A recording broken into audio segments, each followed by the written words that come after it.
दोस्तों finally Jharkhand police की combined नियमावली आ चुकी है, जिसका हम लोग वेट कर रहे थे। 3-4 महीने से ये चर्चा चल रही थी कि पुलिस कक्षपाल, जिसे हम जेल का सिपाही कहते हैं, सिपाही गृह रक्षा वाहिनी, इसका क्या काम है, इस पर हम अभी चर्चा करेंगे। साथ ही साथ एक्साइज कांस्टेबल, उत्पाद सिपाही, इन तीनों की जो नियमावली है, फिजिकल है, उसमें एकरूपता कर दी गई है, कंबाइन कर दिया गया है, ताकि जब फिजिकल लिया जाए तो एक साथ लिया जा सके। तो हम इसी पे चर्चा करेंगे। साथ ही साथ इस पे भी हम बात करेंगे कि एसआई की वैकेंसी आने वाली है और क्या पुरानी वैकेंसी में इस नियमावली का असर होगा, इस पे भी हम चर्चा करने वाले हैं। तो ऑलरेडी शायद आपने झारखंड की जो कैबिनेट प्रिंसिपल सेक्रेटरी हैं वंदना दादेल जी, उनकी स्टेटमेंट सुनी होगी। यदि नहीं सुनी है तो पहले ये स्टेटमेंट सुन लीजिए, उसके बाद हम इस पे एनालिसिस करेंगे। झारखंड राज्य के पुलिस कक्षपाल, सिपाही गृह रक्षा वाहिनी, उत्पाद सिपाही संयुक्त भर्ती नियमावली 2025 के गठन के संबंध में और शारीरिक दक्षता परीक्षा, इसमें परिवर्तन किया गया है। जो पूर्व में पुरुषों के लिए 10 किलोमीटर दौड़ और महिला के लिए 6 किलोमीटर की दौड़ थी, उसे परिवर्तित करते हुए पुरुषों के लिए पूर्ववत 1600 मीटर 6 मिनट में और महिलाओं के लिए 1600 मीटर 10 मिनट में ये संशोधन लाया गया है। तो वंदना दादेल जी के स्टेटमेंट से आपको यह समझ में आया होगा कि झारखंड का जो गृह विभाग है, पुलिस डिपार्टमेंट है, उसमें पुलिस कक्षपाल, जिसे हम जेल का सिपाही कहते हैं, दूसरा है सिपाही गृह रक्षा वाहिनी, जिसे हम होम गार्ड कहते हैं। ठीक है, होम गार्ड का काम आपको मालूम है, मैंने कई बार वीडियो आपके लिए बनाया था कि इनका कहीं भी पोस्टिंग हो सकता है, इनका ट्रैफिक वगैरह में भी दिया जा सकता है। तो एक होम गार्ड की पोस्टिंग। तीसरी है एक्साइज कांस्टेबल, जिसे हम क्या कहते हैं, उत्पाद सिपाही कहते हैं। ठीक है, तो इन तीनों का नियमावली में एकरूपता कर दी गई है, कंबाइन कर दिया गया है, जिसके तहत अब तीनों की जो रनिंग है वो क्या होगी।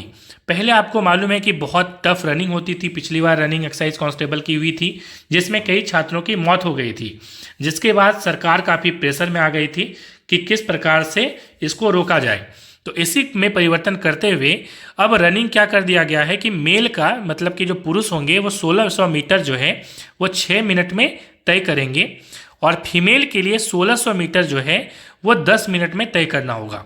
तो ये एक नई नियमावली है, जिसमें जितने भी अब झारखंड पुलिस में वैकेंसी आएंगी, और मुझे जहाँ तक पता चल रहा है कि एसआई की वैकेंसी में भी यही नियमावली लगने वाला है। ठीक है, तो अब हालांकि मैं बताना चाहूँगा तो फिलहाल यहाँ पे स्टेटमेंट आया है, उसके अकॉर्डिंग पुलिस कक्षपाल, सिपाही गृह रक्षा वाहिनी, जिसे होमगार्ड कहते हैं, और तीसरा एक्साइज कांस्टेबल, इनके लिए ये नियमावली 2025 बनाया गया है। मीन्स अब नई वैकेंसी जो आएगी, जिसकी classes analyse for you app में चल रही है, और स्पेशली एसआई की, ज़रूर आप ज्वाइन कर लीजिए, क्योंकि वहीं पढ़ना ज़्यादा बेहतरीन होगा जहाँ से ऑलरेडी टीचर क्वालिफाई किए हुए हैं। तो एनालाइज फॉर यू ऐप जरूर आप डाउनलोड कर लीजिए, वहाँ पे क्लासेस चल रही हैं, अभी ऑफर चल रही हैं। ठीक है, तो एसआई की वैकेंसी भी आने वाली है। आगे हम बात करें क्या जो पुरानी वैकेंसी है, जैसे हम बात करें एक्साइज कांस्टेबल, ऑलरेडी रनिंग हो चुकी है, तो रनिंग जिनकी हो चुकी है उसमें इसका इम्पैक्ट नहीं है। आपको मालूम है सुप्रीम कोर्ट का ये डिसीजन है कि कभी भी कोई नई नियमावली पुरानी जो नियमावली है उसमें कोई भेदभाव नहीं करेगी, उसमें लागू नहीं होगी। पुरानी वैकेंसी पे या एग्जिस्टिंग वैकेंसी पे लागू वो नहीं होती है। तो जो न्यू यहाँ पे वैकेंसी आएगी उसमें ये लागू होगी।